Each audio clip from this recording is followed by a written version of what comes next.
Good morning. Reviewing a hand today. It's 9-8 of spades. We are in the cutoff 10 NL, full ring game, open raise here, and big blind calls. So um, my open raising range is fairly set. This guy's playing 38-21. We've got a call 2-bet from the blind with King 4 suited. 73 hands. He's played 5 out of 6 from the big blind, and he's called all 5 of those called a 2-bet. I think this guy's loose. He's playing a lot of hands. Yeah, it's a possibility that he just had hands like this, that he just lucked out to get all of these, or he's playing a whole lot wider range. This is 30% right now. I mean, we could range it up a whole lot, but I think suited aces, suited kings, maybe adding these offsuit aces could be okay. Maybe down to that. So that's 35%. I think we'll go with a range like that. All right, so we see a flop of ace-10-7. So we flop open-ended straight, and we flop flush draw.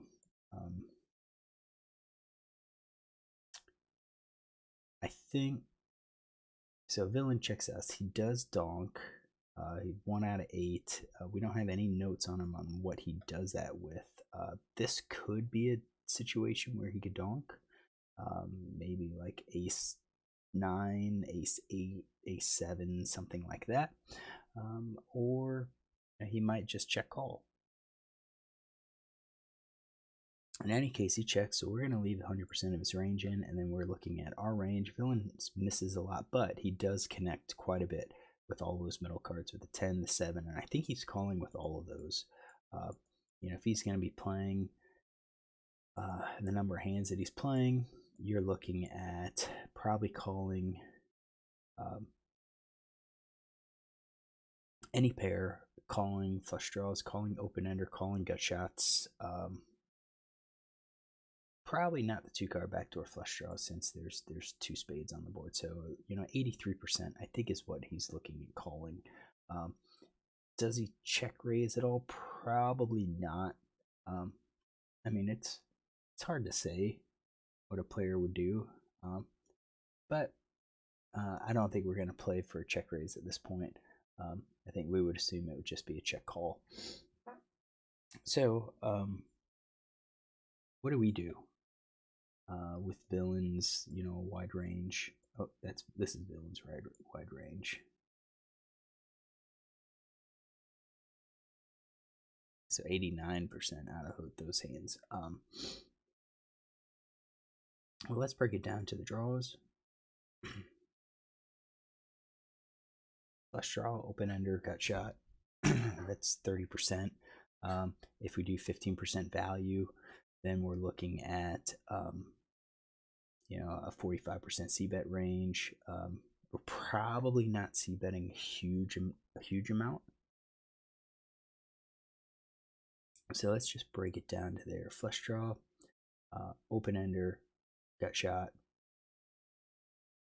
Let's do top pair plus, gives us even 22. We would have to bump this up to 40, 44, and we might be able to do that. So if we add like some of our small pocket pairs, our bottom pair hands maybe, and pocket pair maybe less than the second card, we're getting close. I think this could be, we're at 64%. This could be reasonable. I think kings, queens, jacks are probably checking. Middle pairs probably checking here. And of course, we could always just kind of mix in, say, we're not always going to be betting all of our top pair hand. So if we drop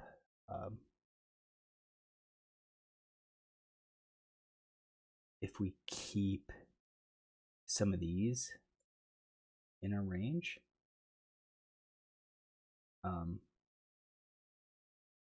that keeps a top pair hand in our checking range, and I think that becomes maybe a little bit more balanced. So I think we're going to go with that as our c-bet range. I think we're probably just going to be going it's probably indifferent as the sizing. I'm thinking on a board like this versus this villain, going small. I don't think we necessarily need to encourage calls. I think we're already going to get the calls, so I think we might probably go for a slightly larger size, probably at least half pot to 2/3. What do? I did small, and he calls, and I don't think that really narrows anything down for us a whole lot. I mean, it gets rid of some hands, but not a whole amount. So I kind of think this bet should have been a little bit larger. King Spades comes out, so that hits our flush. Probably not the hand that I wanted. I think I probably would have preferred to hit the straight, maybe to get a 6 coming out on the board. I think that would have been quite a bit stronger for us. So villain now leads. And we're not going to have a huge number of hands that kind of suggest what he's doing that with. So yeah, 50%, 1 out of 2. What is he going to be betting this with?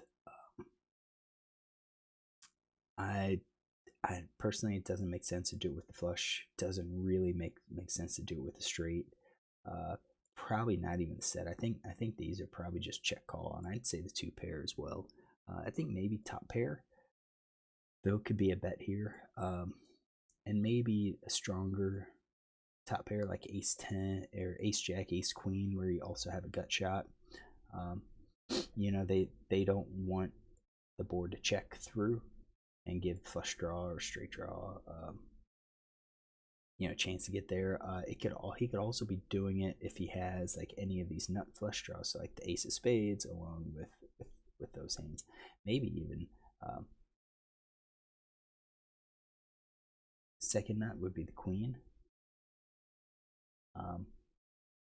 Third nut, I don't know about that, but I think we've got some of our top pair hands.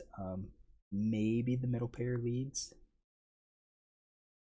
Maybe that's it. So it comes back to us. What do? We've just connected.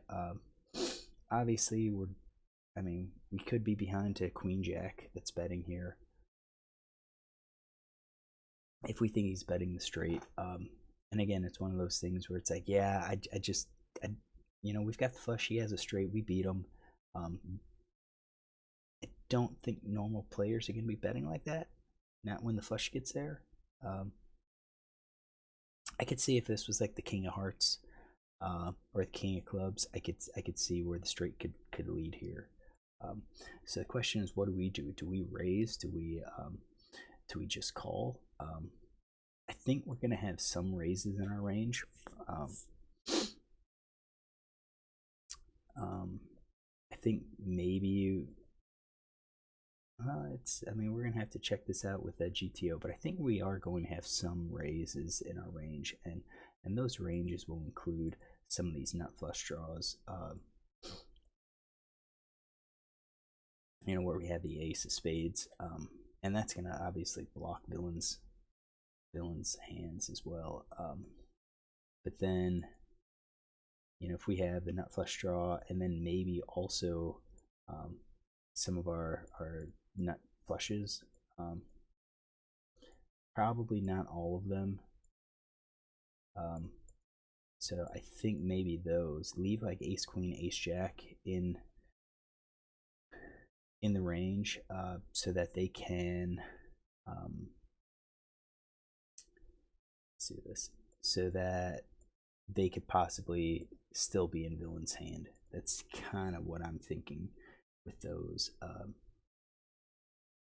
So yeah, we would call with those. I think we're calling with the straight. Of course, we're calling with the set. We're 2 pair. Top pair, I think we're calling with. I think middle pair is going to be hard for us to get rid of. We'll have a gut shot along with that middle pair and gut shot. But I think we're now starting at the possibility of folding this. Pocket pair less than second card we don't have, so that means our nut flush draws, like we're not going to be raising with all of them. So pocket aces, we're probably not going to be raising. Like ace king with the 2 pair, we're probably we're probably not going to be raising with those. Ace Queen, Ace Jack, I think is possibility. Probably not Ace 10.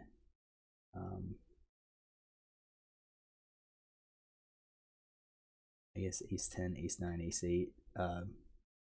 That kind of gets us balanced for our check raise, so, or the raise here, so maybe 5%, we're about even. So what do? I think I just called this. Yep, so let's go ahead and strip out these that I think we're raising. And we're going to check.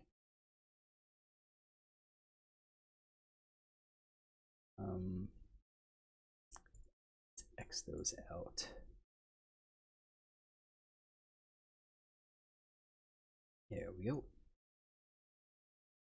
And the small size kind of suggests he doesn't have a massively strong hand. That's kind of what I'm thinking. And that kind of means it's something rather weaker. Four spades comes out. If he checks, it kind of suggests he probably had that straight that he was betting. Maybe, you know, we don't even have that in his hand, or he just has a very weak flush draw. I'd say probably one pair of the range that we're giving him. It's probably just going to be a one pair hand that he checks here. Question is, once he checks, are we going to get a call? And I do think, you know, if we go if we bet here, we might get called. It might look like we are bluffing, and given his stats, he does look like he might be playing kind of as a calling station. Oops, let's see this river. I saw river 8 out of 12 times, and he's bet him 5 out of 6. So I bet here, I bet a third, and I think that's reasonable. Kind of, you know, small enough to where you're going to encourage a lot of those weaker hands to call. And I don't think there's really any need to go larger. And I think we go with the flush. I think we go with our straight. I think set is a possibility now. If we think villain's going to be calling with those weaker cards. Now, obviously, he has a lot of flushes, or he could have a lot of flushes, but I kind of think those are continuing to bet. And if we go back to our flushes, you know, you've got your nut, your second nut. I think the nut's betting. Maybe the second nut and the third nut is checking. So let's add those. Just say 50%. Let's color code those. There we go. So, you know, 25% of hands are going to beat us. I think that justifies kind of betting with you know, all the way down to a 2 pair and probably even a 1 pair hand. Now, of course, the 1 pair I think is going to be the ace high hand that we're probably betting. Although we do have some value, some showdown value with checking. So, you know, I wouldn't be opposed to just checking behind with the ace. So I bet he calls. And he shows king 4, so he shows, you know, fairly weak hand, which he called then with a backdoor flush draw. So our initial flop range was off. So let's go to here. You know, he called with a 2-card backdoor flush draw. There it is. And then king of spades, you know, he leads. It includes all middle pair, that changes it. And then the 4 of spades comes out. He had, you know, possibility of 2 pair hand here. Small percentage, but still 1 pair. So that's the hand. Let's go ahead and kind of add note to it. So he called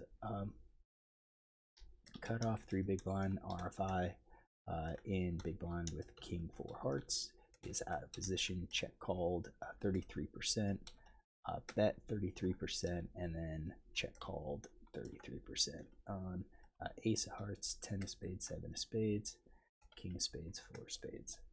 All right, so I think we should run GTO on this and see what it says. So I already ran GTO, have the ranges.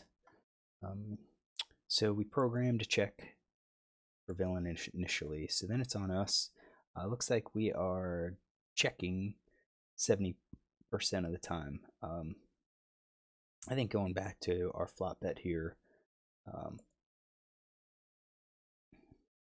here it is. We had 62% of the time that we were betting. So you can see that we're actually not betting as much. We had some checks with top pair. That was right. But it's GTO's recommending mixing in more with the better kickers. So I think just overall, probably betting a little too much. Flush draws, we're going to have to withhold some of our flush draws. So yes, it looks like some of the ace twos we're going to keep back. So some of the time, not always, but some of the time we're going to keep those back. Open enders a bet, no big surprise. Now, what about sizing? Yeah, it looks like when we bet, GTO's favoring the larger sizing, and that could explain why we're not c-betting as frequently too. So smaller sizes, you can tend to bet more hands. Larger sizes, you tend to bet fewer hands. So definitely GTO's favoring the larger size, and that's what we should be betting. So let's say we bet, which we did, and villain calls. Well, what's he supposed to be calling? There is some 2-card backdoor flush draw that he should be calling. If we do smaller sizing, it doesn't really change much. I think we're probably going to have to adjust this then, just to get it set up appropriately. But right now, it looks like our bet size should have been larger. If he calls King of Spades, right? So if he calls and he checks us, which is what he should be doing, what do we do with it? We're still betting. Our flush, we've connected. We're betting our flush, basically almost all of our flush. We're betting our straight. Queen Jack, because we've connected. We're going to withhold some straights with us. Definitely good to have the spade, because it's going to block some of these flushes that could be out there. And that was a 50% bet at that point. Still bet sets. I bet if we bet and get raised, we're probably going to be folding. So we're going to fold some of our straights here. The sets, well, we're folding sets because we can't really improve anymore, but the sets are calls because we could pair the board. Same thing with 2-pair, although we could get rid of some of these, some of those hands. All right, so I think our bet sizing was off. I think, and when I played it, I bet the small size, but I think the larger size should have been a little bit better. Make it more challenging. And if he's calling with the draw, he's gonna call 2/3 just as much as he will with the 1/3 bet. So let's go ahead and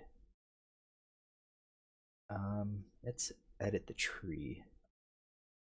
So let's drop that down.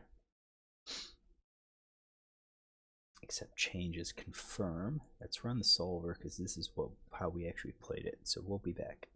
All right, so this finished up. Let's check it out. We're still not really betting a whole lot. We've got a 3rd bet size here, 8-9, still a bet. Still same type of hands. We do include some of our flush draws, some of our nut flush draws in our draws. We retain some of those top pairs as well in our draws, and of course we bet that the top pair we kicker when we also have a flush draw, but it's we're not always betting them. So we bet villain calls. There are some calls here with King 4, but none of these 2-card backdoor flush draws. So that was just wrong on his part. That was incorrect, and then he's supposed to check. So once he checks, then we're betting basically everything that we had because we've connected with a lot.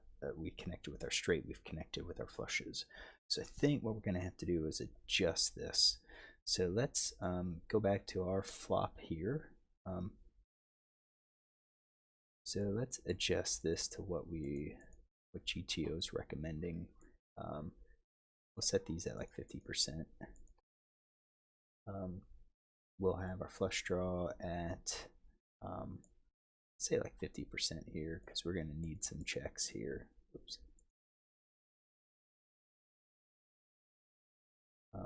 I think the king fours were some of the checks as well. Did he have weak pairs? Yeah, weak pair, middle pair. Suggest that. Yeah, so the value went down, so that means we don't need as much of those. So that's better. We'll say 35%. That's going to be a good range. So let's go ahead and say this is my range. We are in position, and then villain has all of these cards, and I think he probably does. Done. All right, so we will rebuild the tree. We're going to leave out of position at 33%, in position 50%, build the tree, build new tree. Okay, so we are going to import it and adjust it. So we want to check because we want to get to the turn with everything. Oops, messed up. We have to adjust our turn. So 10.7, and then effective stack size, we'll say 91. Now we're going to build the tree.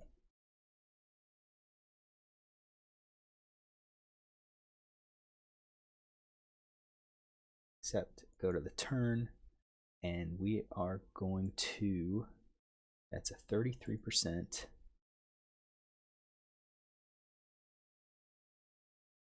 We're going to accept the changes, confirm. We're going to run this, and we'll be back. All right, we're back. We go check, get to the king of spades. Villain should still be checking 100% of the time. He should not be leading here with these ranges, so that was a big mistake. When he checks here, then we should be betting about 100%. So I think what we're going to need to do is adjust this again. So when we get to the turn, he bet his middle pair, and I think his top pair. Let's do this.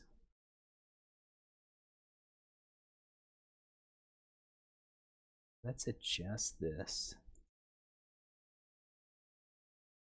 All right, let's rebuild the tree. We're going to import it. Go for our check. And then, whoops. And then we are going to force him to bet. And we'll be back. All right. Check. We force him to bet all of those hands. Now it's on us. What do we do? GTO is recommending we raise here in this spot. And it's because villain should not have been leading. So that's kind of interesting. I think if we raise, villain should be folding, but my guess is he probably doesn't, which changes everything, and that probably makes us bet all of these hands. So, in turn, yeah, I won this hand, but, I think I misplayed it. The flop should have been bet larger. And then when he leads into me on the turn, I should have raised it instead of just called. I kind of got, cold feet, you could say. So, mistake on my part. We got to learn. We got to remember to play it. I mean, this is a pretty good board. Villain's going to be calling with a lot. Bet larger, get more value. It's probably going to be higher EV to bet larger when you have a player that calls very widely. So hopefully you enjoy the hand. If you do, look tomorrow. I plan to do more. I plan to do a hand every day this week. All right.